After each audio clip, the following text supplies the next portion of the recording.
చూడండి, ఫుడ్ వెబ్ని మనము ఎక్స్ప్లెయిన్ చేసే ముందర ఒకసారి ఈ ఫుడ్ వెబ్ గురించి బాగా చూస్తే మీకు అర్థమవుతుంది. సో ఇప్పుడు నెంబర్ ఆఫ్ ఫుడ్ చైన్స్ అని లింక్ అయితే దాన్ని ఏమంటారంటే సింపుల్ ఫుడ్ వెబ్ అనమాట.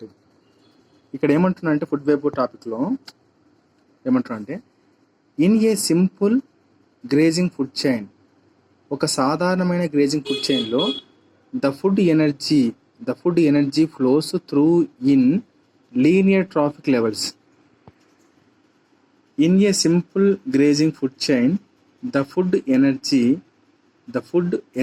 flows through in linear trophic levels. Linear trophic levels అంటే ఇట్లా లీనియర్, ఇదొక లీనియర్, ఇట్లా లీనియర్ అనమాట.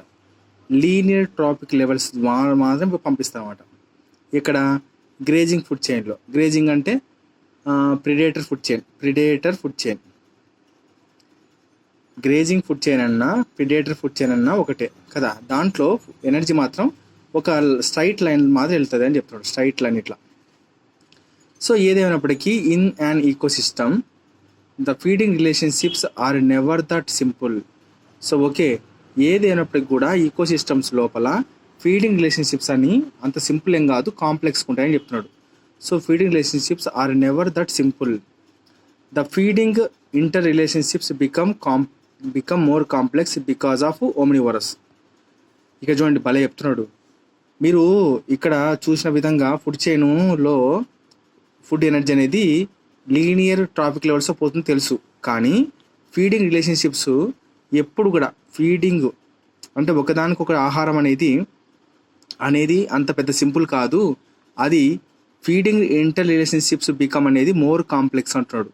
సో దానికి కారణం ఎవరు అంటే ఈకో సిస్టంలో ఉన్న ఓమ్నివోరస్.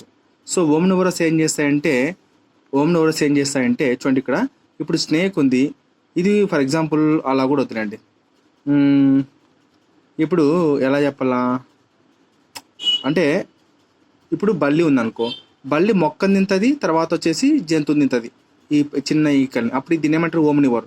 సో ఇట్లాంటి జీవుల వల్ల, ఓమ్నివోరస్ వల్ల మనకు ఫీడింగ్ ఇంటర్ రిలేషన్షిప్లో మనకు ఏమైనా ఫుడ్ చైన్ ఏమైందంటే మోర్ కాంప్లెక్స్ అయిపోయిందని చెప్తున్నాడు.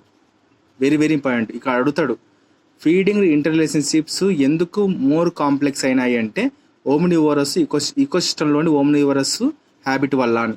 అంటే ఓమ్నివోరస్ అంటే ఏంది, మొక్కలు తింటాయి, జంతువులు తింటాయి. అప్పుడు రెండు ట్రాఫిక్ లెవెల్స్ని అది ఆక్యుపై చేస్తుంది.